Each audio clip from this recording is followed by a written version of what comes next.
रवीश भी हमारे साथ है। रवीश, ये बताइए कि आदि शंकराचार्य मध्य प्रदेश के 4 स्थानों यानी कि ओमकारेश्वर, अमरकंटक, उज्जैन और रीवा के पचमढ़ा गए थे। इसी कारण इन चारों जगहों से मिट्टी, जल और धातु मंगवाकर इस प्रतिमा को बनाने में उसका इस्तेमाल तो किया गया है, लेकिन ये जब सारी चीजें इकट्ठा करने की बात हुई, इसके ऊपर गहन हुआ, तब कौन कौन लोग जो थे वो सामने आए, जो मिले, जिन्होंने इस पे विचार किया कि कैसे, कब और क्या करना है? क्या इसके बारे में आप कोई जानकारी दे पाएंगे?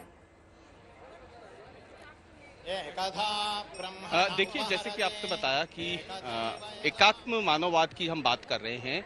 शंकराचार्य जी की जब हम बात करते हैं, ओंकारेश्वर की जब हम बात करते हैं, इस प्रतिमा को बनाने की जब हम बात करते हैं, अष्ट धातु की आपने बात की, तो दरअसल ये अष्ट धातु जो है सिर्फ इन्हीं 4 जगहों से ना होकर के आपको बताएं कि बाकायदा मध्य प्रदेश में सरकार ने इस प्रतिमा के साथ सनातन धर्म और लोगों का एक जुड़ाव बना रहे, इसके लिए एकात्म यात्रा निकाली थी। इस एकात्म यात्रा ने मध्य प्रदेश के करीब 27,000 से ज्यादा गांवों का सफर तय किया। और आपको याद होगा, जैसे राम मंदिर के लिए यात्रा निकाली गई थी और सोने चांदी हो, ईंटें हो, ये तमाम चीजें इकट्ठा की गई थी, अलग अलग धातु इकट्ठा की गई थी, कमोबेश उसी तर्ज पर एकात्म यात्रा निकाली गई। मध्य प्रदेश के 27,000 ग्राम पंचायतों से होकर के, गांवों से होकर के, खास तौर से शहरों से नहीं, गांवों से होकर के यात्रा निकली और लोगों से मांगा गया जो जितना जो दे सकता था। किसी ने लोहा दिया, किसी ने तांबा दिया, किसी ने पीतल दिया, किसी ने कोई दूसरी धातु दी।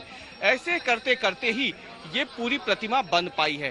तो ये सिर्फ कुछ चुनिंदा लोगों से नहीं, बल्कि इन 27,000 गांवों में रहने वाले तमाम लोगों की एक जो अध्यात्म के प्रति अपनी अगाध श्रद्धा है, सनातन के प्रति अगाध श्रद्धा है, उसके बाद ही ये प्रतिमा आज ये मूर्त रूप ले सकी है। तो ये एक यात्रा थी जो पिछले साल शुरू की गई थी और इस यात्रा के जरिए ही अलग अलग गांवों से अष्ट धातुएं इकट्ठा करने का कार्यक्रम संपन्न हुआ। जिसके बाद जब ये सभी धातुएं इकट्ठा हुई तो उन्हें फिर इस मूर्ति के रूप में ढाल के, आकार में ढाल करके अब इस मूर्ति को बना करके उसका लोकार्पण किया गया है। और ये काफी एक भव्य यात्रा थी उस समय जब पूरे मध्य प्रदेश के अलग अलग हिस्सों से इस यात्रा को निकाला गया था।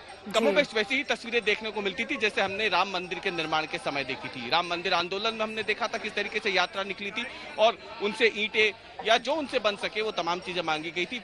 वैसी ही यात्रा एकात्म मानववाद के प्रेरणा स्रोत रहे जगत गुरु शंकराचार्य जी की इस प्रतिमा के लिए मध्य प्रदेश में निकाली गई थी।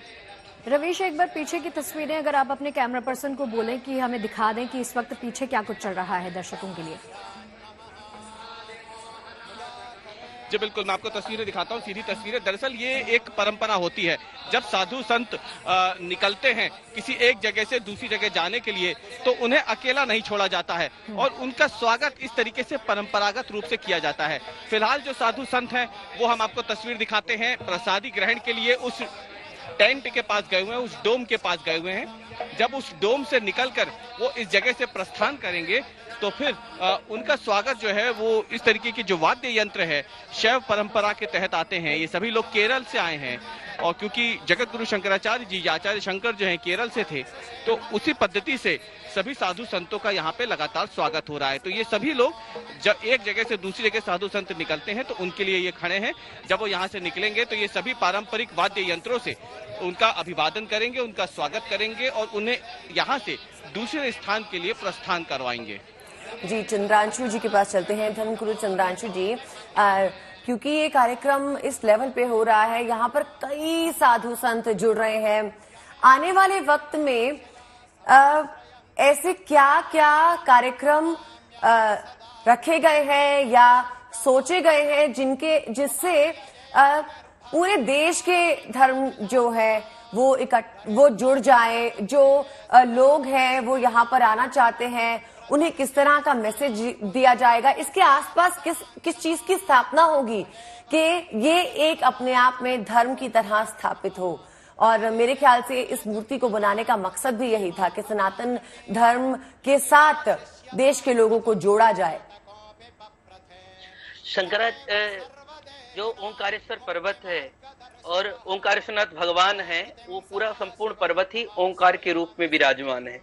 और ओंकार शब्द जो है ना, वह प्रणव अक्षर है और सृष्टि का मूल, सृष्टि का कहीं न कहीं मूल है, वह आधार है ओम।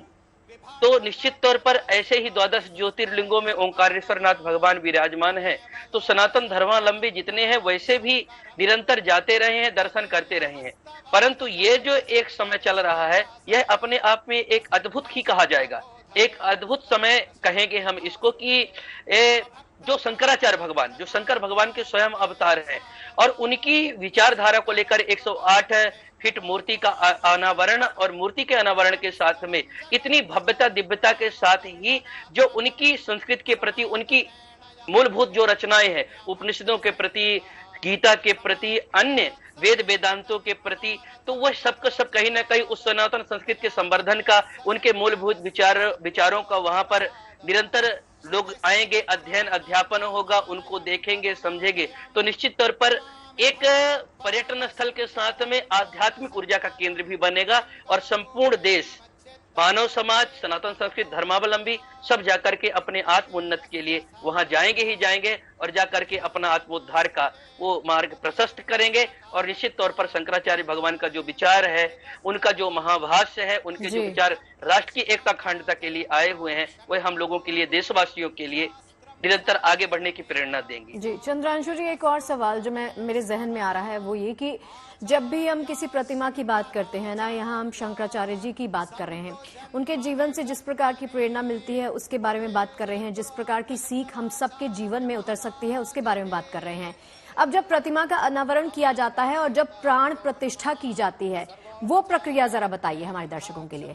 देखिए, हमारे यहाँ 8 प्रकार के मूर्तियों का वर्णन है जी।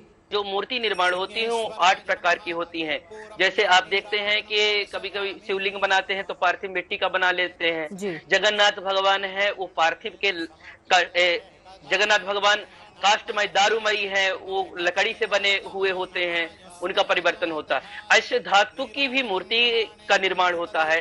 तो ये जो मूर्ति का जब हम प्राण प्रतिष्ठा करते हैं, तो प्राण प्रतिष्ठा करने की जो प्रक्रिया है, आज तो अनावरण हो रहा है, पर पूजा की प्रक्रिया पहले से चल रही होगी। वहां पूछेंगे तो लोग बताएंगे, आचार्य लोग कई दिनों से पहले से पूजा की प्रक्रिया चालू कर देते हैं। उसमें देवी देवताओं के पूजन के साथ में फिर अधिवास होता है, जलाधिवास होता है, अन्नाधिवास होता है।